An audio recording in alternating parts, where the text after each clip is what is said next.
And we are live. Why is nobody talking about this? 7 steps to staying in love. Seems like all everybody's talking about now is all the steps to divide us and keep us apart.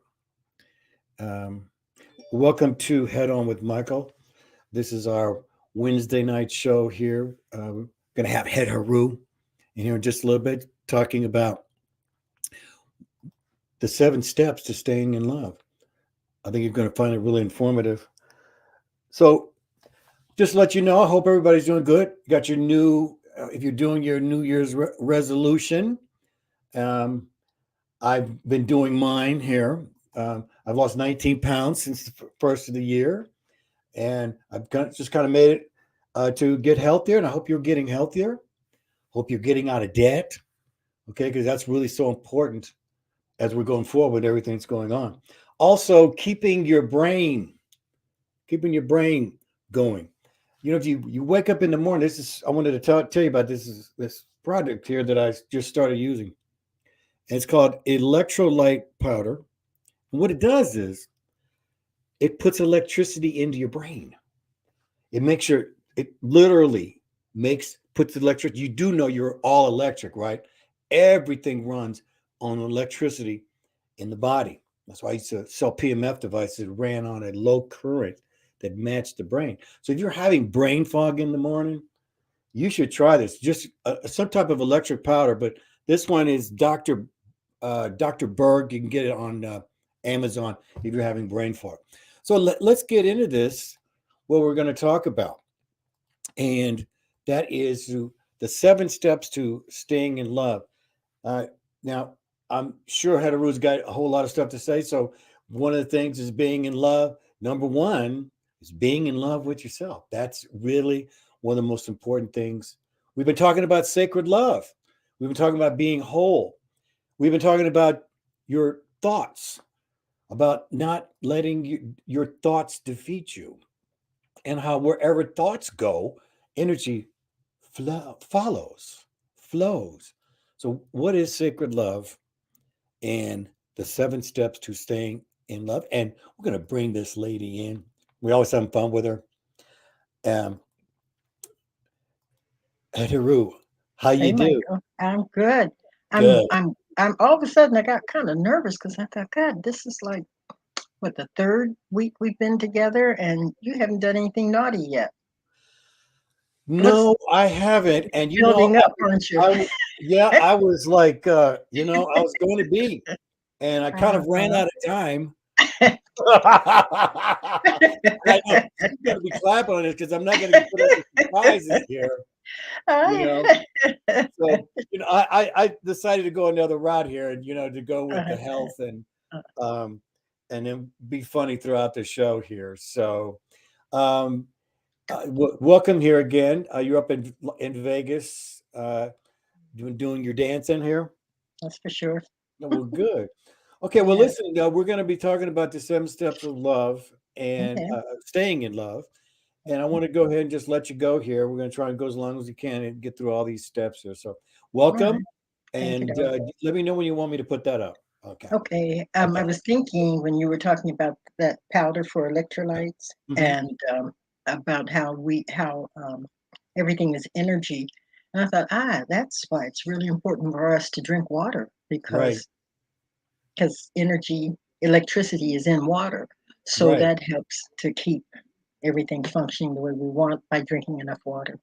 Well, the interesting thing about this, since we're just talking about this, one of the reasons why I actually picked this one is because he did this test where he had a light bulb, right? And a light bulb had the wire that went to water. Okay, so went into the water, and then he put a scoop of just the powder into the water. He goes, now watch this. The light's going to go on because there's actually electricity in this powder. And I used to take this stuff all the time, but the one I used to take, they went out of business, and I found this one, and because I was having my own brain fog in the morning. I didn't want to just drink coffee. I realize now that everything's electric, and everything is starting with that. It all flows, and with that, I'm gonna let you go. Okay. Hey, folks. Y'all remember a couple of weeks ago I was talking about staying in your joy? So this is the same thing about staying in love, staying in your love, staying in love, because as Michael was saying a couple of minutes ago, you cannot give what you do not have. This everything is operating on universal law. We deal with an intelligence. We have a tendency of wanting to use emotion to evoke what it is, the changes that we want in our lives. We pray with emotion. Now, I'm not saying emotion is bad, but it's important for you to understand whom you're praying and the reasons why you're praying. So with love, love is one of those interesting uh, subjects that come up, and so many people have opinions about love. I am not a relationship guru. Okay, I am a yoga teacher, and I am a comedic yoga teacher, which means I bring yoga to its original intent. I believe our studies have found have come from the time of ancient Egypt when it was known as Kemet. It is the time before the Egyptians um, started bringing their culture in and renaming the country of Egypt, okay, that it was originally known as Kemet, which means land of the dark or burnt people. So the original peoples of that time and of that place were had a deeper hue, were darker in skin. In fact, that's what Kemet means, land of the dark or burnt people. So the information that I share with you each week is rooted in the ancient teachings. As I've shared with you when the oils, the sacred oils, came through to me. I had someone ask me, this was the co minister with um, Della Reese, who had her church in LA at the time. And he asked me, he says, "Hey, do you know what you did?" And I said, I'm pretty sure, but what do you think I did?" He said, "You brought these oils forward from ancient times." Well, I have that connection. I have that respect. It's not that I don't appreciate and respect modern times, but it's an appreciation, Capricorn, appreciation for the past, for the teachings of the arts and the sciences that came from another era. And when you look at the people, the Kemetic people of that time, they lived in one of the most peaceful civilizations in our history, so they knew something. And one of the things that they understood about love is that it is an expression of the heart chakra. Now, I remind you each week, the chakras, not chakras, chakras are portals that the energy from a higher dimension comes through and connects with us. So it's important for us to keep them in balance. So many years during the Piscean age, it was about opening the chakras. Now in the Aquarian age, it is about balancing these chakras. So the what's interesting is that there is the base chakra, then the navel chakra, and then we have the solar plexus, the third chakra, and then the heart. Then there's the throat chakra and the third eye, the sixth chakra, and then the crown chakra. So the heart chakra is like the bridge between, because as above, so below. But it is important for us to keep that heart chakra in balance by creating and living in as much peace and harmony as we possibly can. We have been taught, society teaches us, to look for love outside of ourselves, to feel complete. You remember the movie Jerry Maguire, and this girl comments on Jerry Maguire completes her. It doesn't work that way. Lord knows I've tried. I'm sure many of you have. You're perhaps putting your life on hold, waiting for that someone to come into your life to complete you. Water seeks its own level. Okay. Years ago, someone asked me to speak at her wedding. And I brought this out. I don't think she liked it very much because I was making a point. If we are operating, let's say, at a 50% capacity of our joy, of our feeling of love, and then we're looking for somebody to come in and make it 100%, because of the law of attraction, we attract someone that's operating at their 50%. So you have two halves. You don't have a completed or whole being. So whatever we can do to bring that within ourselves, it's advantageous for us. And then when it is time, if this is the path that you chose, okay, so I'm a person that I study all sorts of things, the esoteric sciences. They resonate well with me. I understand them better. In numerology, my destiny number is a two. It's the destiny number comes as a result of adding up the numbers associated with your name. Mine adds up to a two, which means I'm always looking for partnering. That's important to me. It doesn't complete me, it just resonates well with me. But it isn't partnerships. It isn't necessarily in another person, but just in the activity, in the things that I'm doing. When I'm dancing, I want to have that balance, that sense of completeness within myself, that I'm dancing, I'm expressing how I'm feeling. I can be able to dance without having another person, although I enjoy it, but having another person to come in and so that I can enjoy it because it's another person. I've been married 3 times, so I've learned some things. And one of the things that I've learned is what I've shared with you already: water seeks its own level. The more I'm at peace and harmony and a sense of wholeness within myself, the more I will attract someone who will magnify that within me. That person will have that within himself. The ancient people taught us, if you read a book, by the way, that's called The Egyptian Book of the Dead, or also known as Coming Forth from Day unto Night. Michael, if you want to show that picture, I can explain this a little better. Okay. In that corner, you don't see me showing you a picture of a heart and the right person coming into your life to make you whole. There's nothing, relationships can be wonderful. They certainly are lessons for us all to learn. But this is a picture of a scale. Okay? And what these ancient people taught, that if you live your life by the 7 principles, 7 laws of Ma'at, that your heart will be as light as a feather. Now, if you can see that picture, on one scale, there's a picture of a feather, and on the other scale is a picture of your heart. And that each night these committed people would ask themselves, did I live my life in truth? Did I live my life in righteousness, in law, in order, balance, harmony, and reciprocity? Those are the guidelines.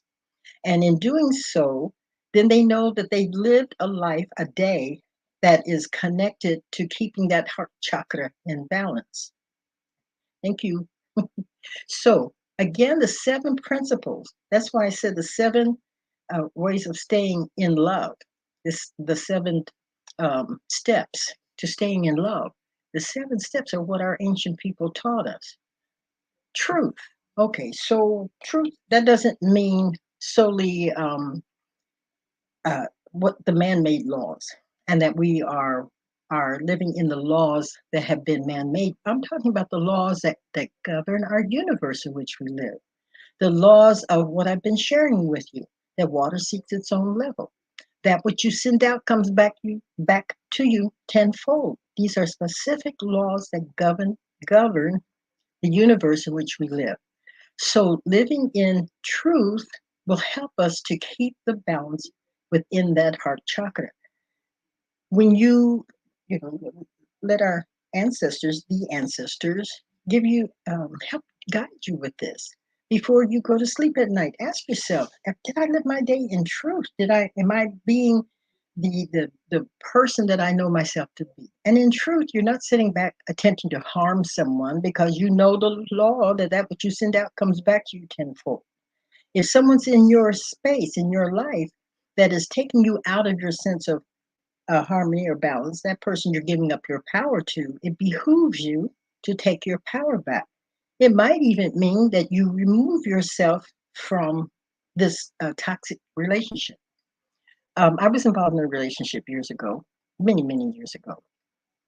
And the relationship was not um, working for me anymore, to be honest with you. And I doubt if it was working for the gentleman that I was sharing this time with. But I was having difficulty stopping it, saying to him, hey, this isn't working for either one of us, and I think we should go our separate ways.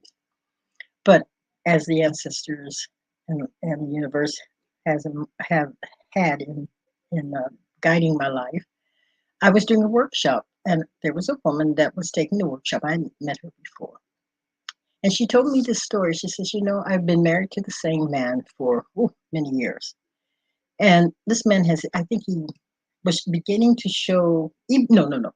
It was a difficult marriage, and she says she wished she had gotten out of the marriage, but it was just easier financially to stay in it. You know, it was difficult to cut off the property and cut it up and this and that. And that now this man has Alzheimer's, and she feels she cannot leave this relationship because he had no one else to take care of him. Now, the point I'm making with this is that if something's not working for you, it behooves you to take the time to question, to enter into your sense of truth. Is this the right and perfect relationship for me to live in my peace and harmony? And if not, do what you need to do. You know, whatever that is, sit down, have a talk with this person and see if you can come to a mutual understanding or whatever it is you need to do. But live in your truth. Are you doing the work? So many people, way too many people, have jobs that they hate, and they're waiting for that time when they can get their pension. I'll work my 40 years, and then when I leave, I'll do this and I'll do that. Most of the time, folks are too tired to do anything, or they have health issues. So if this is not the work that is bringing you joy, it behooves you. I'm not telling you quit the job, but look towards something else, and don't cut yourself short what someone else has done. You know, I guess I'm the rebel of my family. Maybe I'm not the only one now, but for so many years, how many? It's like a friend said to me, my best friend many years ago. Um, I was talking about my first husband, Bill Harriman, being an eccentric, which he was kind of like eccentric people. And she looked at me and she said, "And you're not?" And I said, "Well, no." She says, "You're a black woman married to a man 27 years older than you, teaching yoga when most people don't even know what yoga is, and you don't think yourself as an eccentric." Well, I was just being true to myself, see? And so, life um, might say, well, this is what you're supposed to do. It might not be the right path for you. So get quiet, and it's never too late, by the way. We live in a society that really focuses on age. I'm a dancer. I'm around people who are older than I, who have so much energy, who get out on that floor and they do their thing. Age, as they say, is a number. It's how you perceive your life is supposed to be because of number, and what society has quoted to you that this is your experience. You're supposed to be falling apart. Your mind's not supposed to be clear, etc., etc. Supposed to be lonely. All those things. Yeah. Yeah, I wanted to comment on what you were talking about. It's like for everyone, you have to find what your normal is. That's correct. Okay, so if HET-HERU is called eccentric, that's actually her normal. So she wasn't looking at like, well, I'm eccentric. She was just looking at that's my normal. That's right. So everyone has to figure out what your normal is and what makes you comfortable. But there's the question is to always ask yourself, ladies and gentlemen, do you should you over communicate or under communicate? You see, you should over communicate more than you should under communicate because people can't read your mind. No matter how long you're with somebody, Mm. and I'm happily married, and so communication was the key way before we even got married. So then the other question is, do you overlove or underlove? Well, I think you should overlove. Okay. Maybe something that you should under is criticizing, okay, than being over critical. All right. So everyone, we all have to find what the normal is.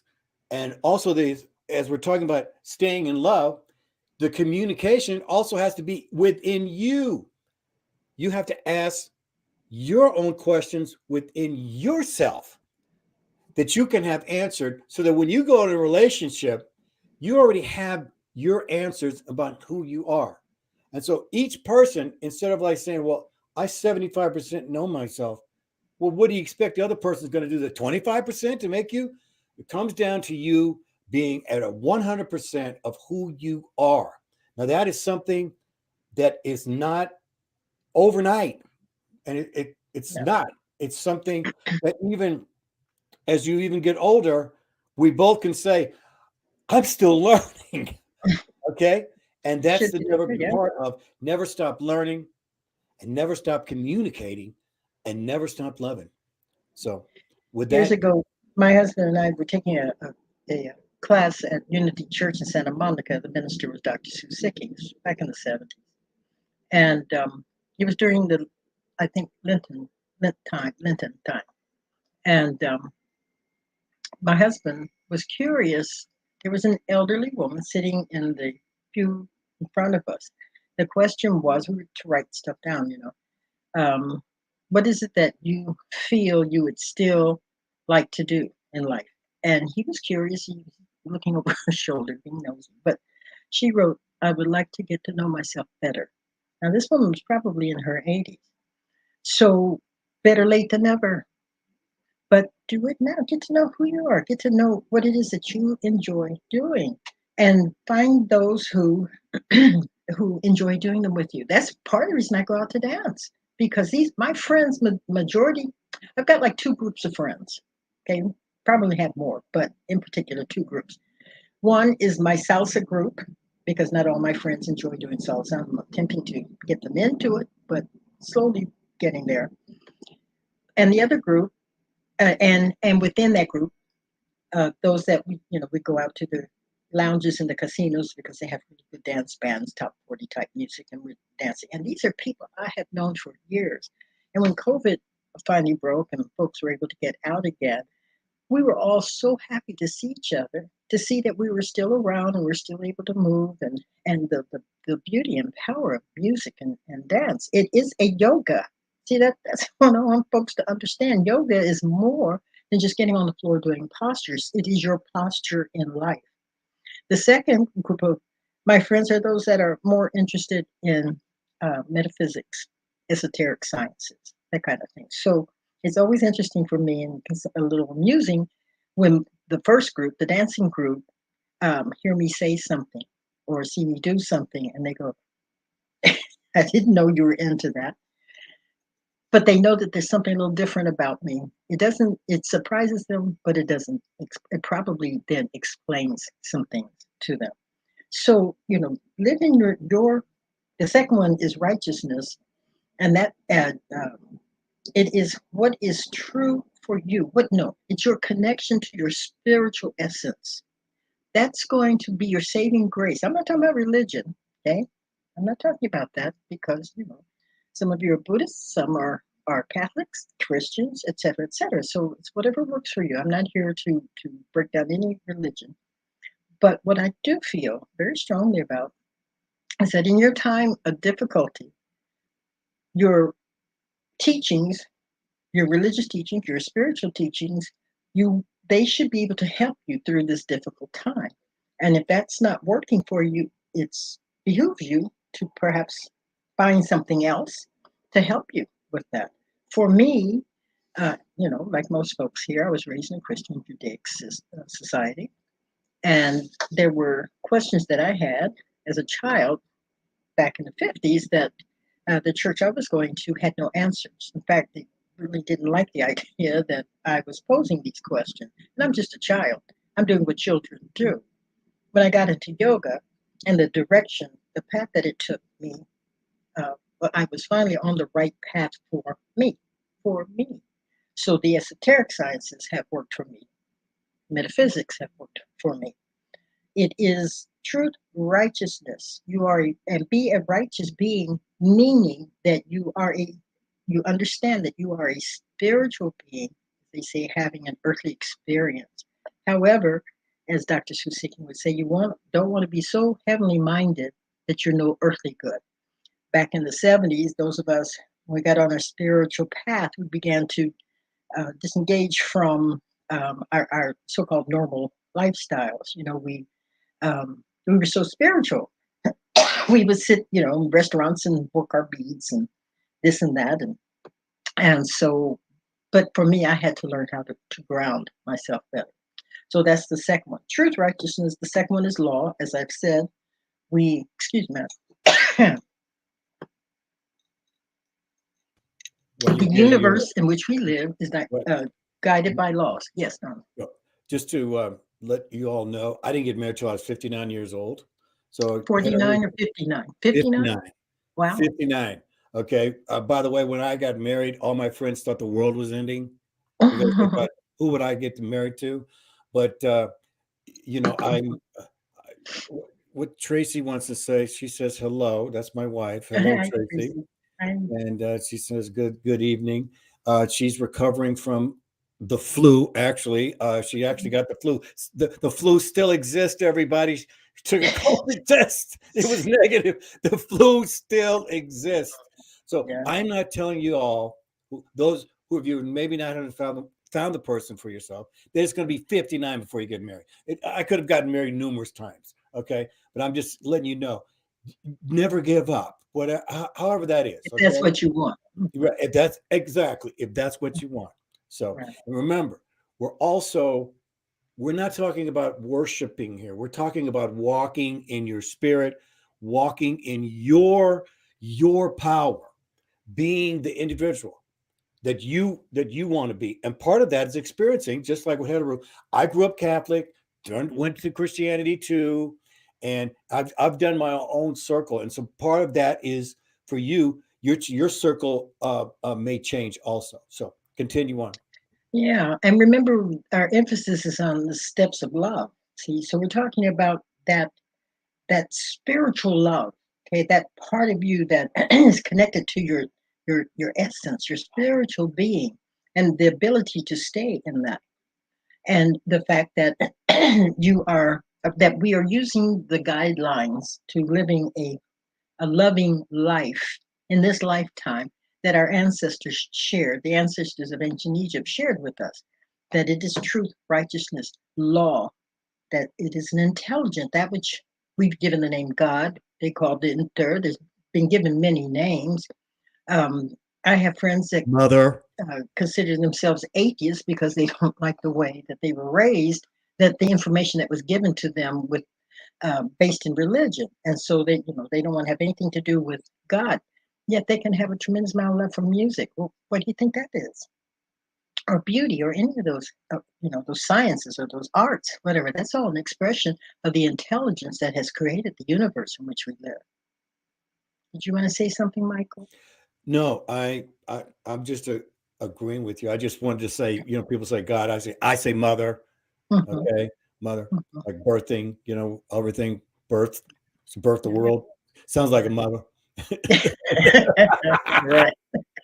I still use the word God because I don't have any longer the image of what I was taught as being God is a bald headed man up in the sky judging me constantly. Please, I don't have, no compliments.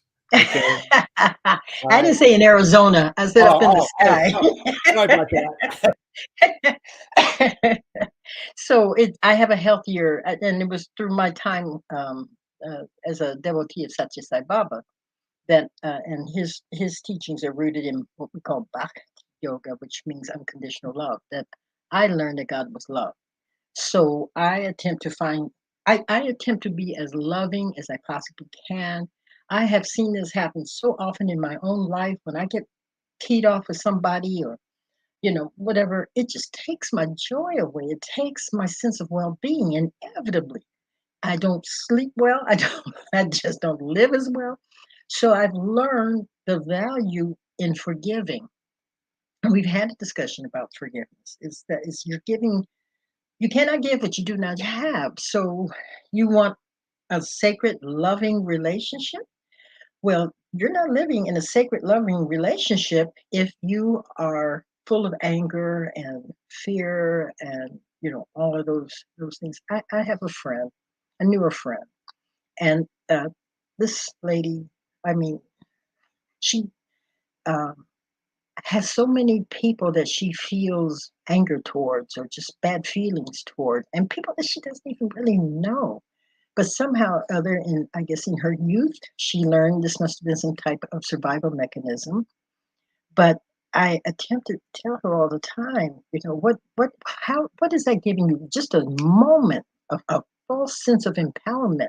There's no power there. You've given up your power by having these feelings. So truth, righteousness, law, order. Okay. The more we can keep our thoughts and our life in order, the better we feel. We can do something simple by in this new year decide what we want to hold on to and what we want to get rid of, even just in our homes. I think I shared with you for the last 2 years, I've asked friends rather than buy me something as birthday gifts, because my birthday's New Year's Day, to give, at that time it was socks, to give to the homeless. I have so much that I'm I'm constantly giving it away to Salvation Army or the Goodwill or whomever that I don't need to constantly get more. So it's the same way with some even our thoughts. How are your are your thoughts um, fulfilling you? Are they keeping you at peace? Your mind at peace? Are they working for you? Are you holding on to it just some false sense of, as I said, of empowerment? There's no power there. It is robbing you these negative feelings, these negative thoughts of your well-being, of being well. And so forgiveness is a major player in staying in love and remembering that there is an order to the universe in which you live. That's why they're able to fly planes, why they come up with computers, why they drive a car. There's order here. You are dealing with an intelligence. So often we've seen images in movies or whatever where the person is just sobbing on their knees, praying, "Oh God, please help me." The the God that I deal with, I believe it's the same one, but the God that I deal with is unconditionally loving. I don't have to ask God for um, peace of mind or whatever. I can ask for assistance in helping me reach that place. But that which I'm praying to already is, okay, as my yoga teacher said to me one time, there's no place to go. You already are. So back in the 70s, when I thought that I had to do some really severe disciplines in order to get there, and when I understood that all those severe disciplines that I was participating in, 2 hours of doing yoga postures and hours of meditation, et cetera, that all of that I already am. You are already loved, and you are already loved. If you're not experiencing it, the only thing that's blocking that is you. You have put barriers into experiencing your sense of love and well being. So you begin now. Let these ancestors guide you truth, righteousness, law, order, and bring balance into your life. Okay? Pendulum swings. We're seeing it now. We're seeing the pendulum go one way, then it goes another way. But eventually, that pendulum will come to the center. Your thoughts, you may be experiencing poor health mentally or physically or emotionally, whatever, and the pendulum is swinging. Use use the tools given to us. Meditation, prayer, it's good. Reading books that feed you in a positive way. Sacred oils, exercise is nothing more than to go out and take a walk, because the body was meant to move, breathing deeply, and not letting someone take your power away by their negative thoughts and feelings. And eventually, you will find that a pendulum will come back to center. You will have, because I know personally, I've shared this with you many, many times about the period of depression I went through and how I eventually awakened one morning and I felt at peace. And it had been a long time since I felt that peace. Truth, righteousness, law, order, balance, harmony.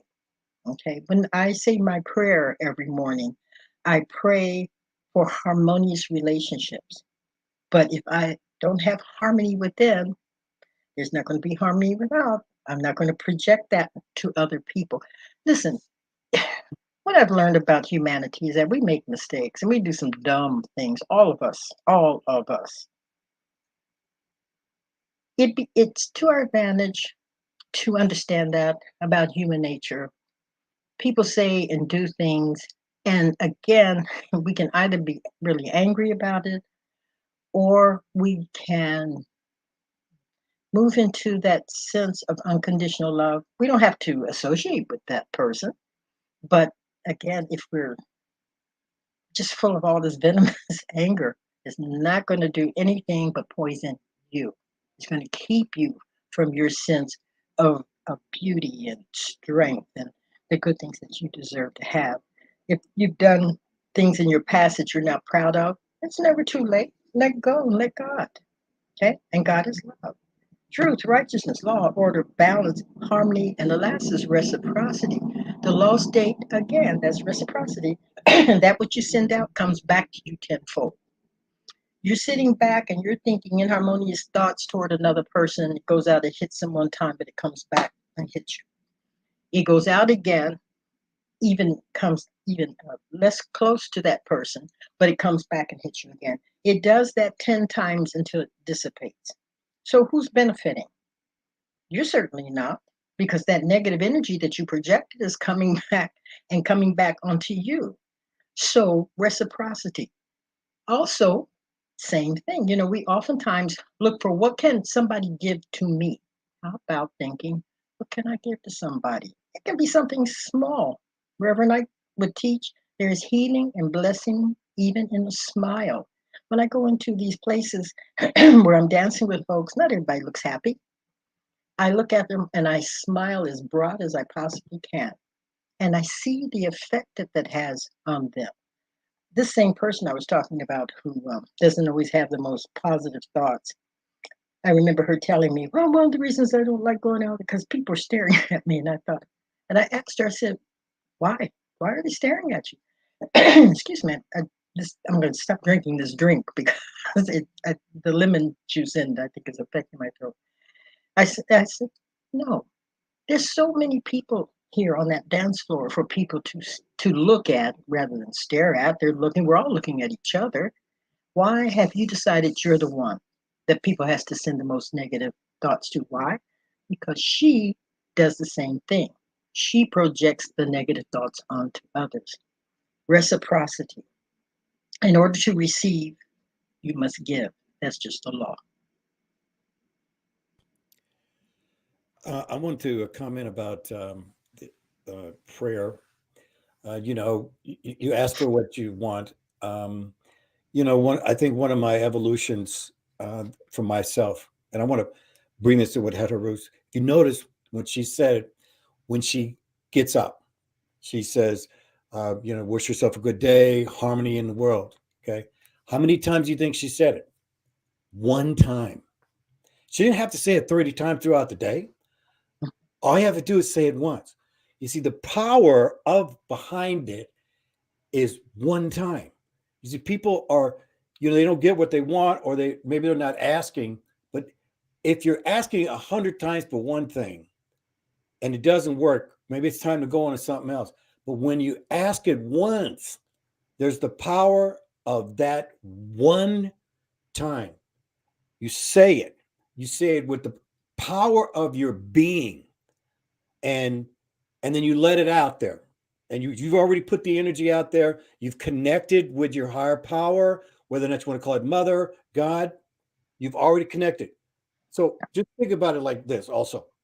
When you're at your job, does your boss have to tell you 10 times to do something? Usually it's only once. When you go out, you ask one time.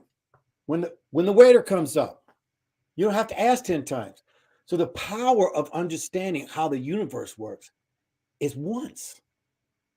Once. You're one being. That's where you want to work on that. You want to always work on that. And part of that is these 7 steps to staying in love. And that is the whole key. Is I believe when HET-HERU, she wakes up, when I wake up, we're in love. It just Yeah, you're it enough. and it like it's in and it just goes right out. Mhm. Okay. But it's the mindset, because you are what you think about. You are absolutely what you think about.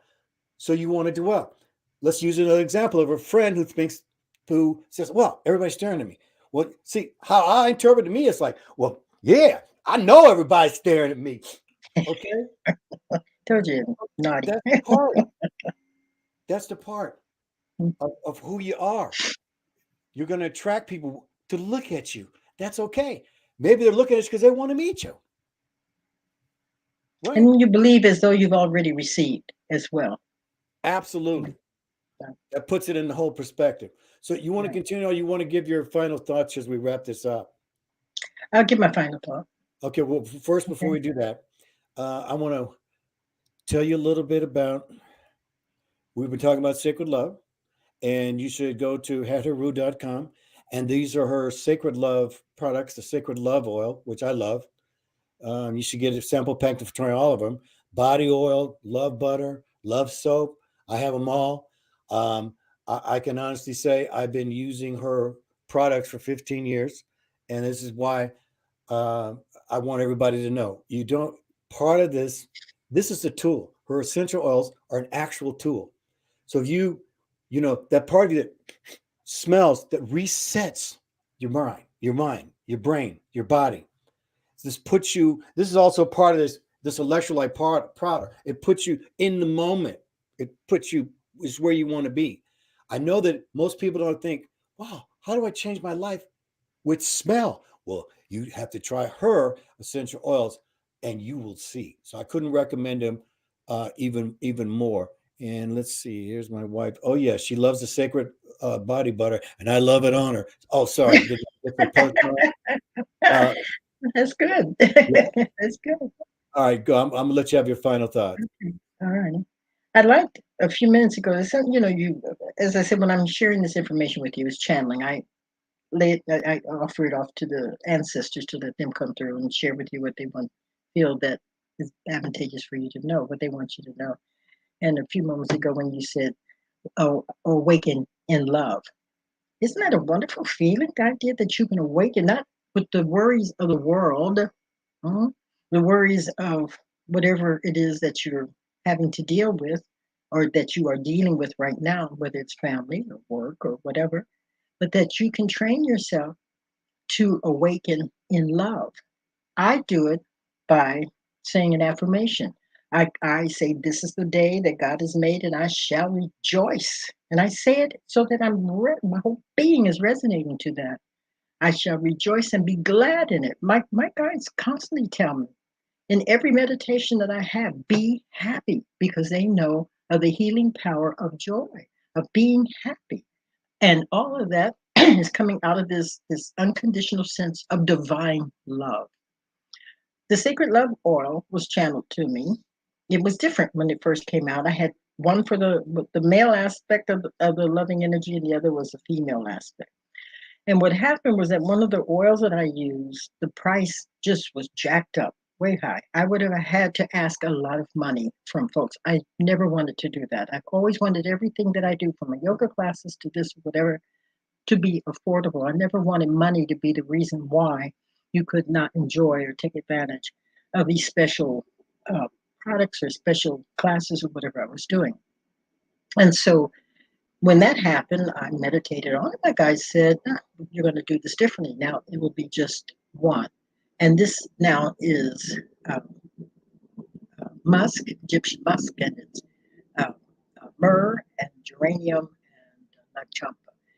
They told me how much of each to use. I did not study this aromatherapy, not in this lifetime, but they tell me, okay, we want so much of this, and da da da da da, and it comes together, and it's having, in all the years, he said he's been using these oils 15. He's been doing it 16 because he and I have been working for now for a year, so it's been at least 16 years for him. But it amazes me, out of all of the oils, Imani also has this power effect, the one for faith. But in all of these products, the one that continues to have the strongest effect for folks is the Secret Love Oil. Doesn't that make sense? It's that ability to be in love. And yes, it has been 16 years. I can't believe Yeah, it. It's 16. 2007. Yeah, Wow. Wow. And I'm just, that's what I need to say on this planet. So so everybody can get this oil. So I appreciate you so much, HET-HERU. My Wednesday pleasure, nights darling. is always fun here, and thank you so much. We'll see you next My week. pleasure, everybody. Peace and harmony. Stay. Sorry about that. She said, "Stay in love." There we go. Staying in love, ladies and gentlemen. Thank you so much, HET-HERU, for being here again. It can be defined in so many different ways, and this is why I'm saying you have to find what your normal is. So, sacred love. Well, it could be also a gratitude and attitude. Your attitude is gratitude. Staying in love, saying it once, but it's for you to find what your normal is. See, there's so much comparison to be like Johnny or Lillian when there's actually just finding the right you. And maybe that is finding a mate. I mean, part of my completion was finding my mate. Okay. I had realized I was preparing myself all them years to find my mate who has the flu, who no one gets. So she's weird. I don't even know anybody got the flu. So I'm taking care of her, which is my pleasure. Okay. Things that these things, because there's always going to be worries, right? We're always going to have stuff on our shoulder, you know, your work, your family, your house, your mortgage, all these things. It's not that they leave. It's just that you receive something within yourself, the love, and that's where the attitude is. So no matter what, if you're gonna, if you got to get out of it, if you can't get out of it, get into it. So listen, I want to thank everybody who's came in here, still was live. We had a bunch of people that stayed. I sure really appreciate it. Please like and subscribe to the channel. This is not a channel that is political. And so if you give me a like, I would really appreciate it. Because all we all here is trying to help each other get our head out of sand. Okay. That's one of the things that you don't want to do is stick your head in the sand. But if you need help, you need someone to help you get your head out of the sand, then go ahead and do it. There's nothing wrong with asking for help. So please, thank you so much for everyone who stayed in here and everyone who's coming in. And I just want to appreciate my wife who's recovering from the flu. So thanks, HET-HERU, again. Be an adult of your spirit, be an adult of your mind, your thought, your emotions, your actions, your body, your love, your surroundings, your relationships. And this will all help you make good decisions, the right decisions. So with that said, I'm going to see you on the next broadcast. Much love to all of you. Thank you so much, and we'll see you next time.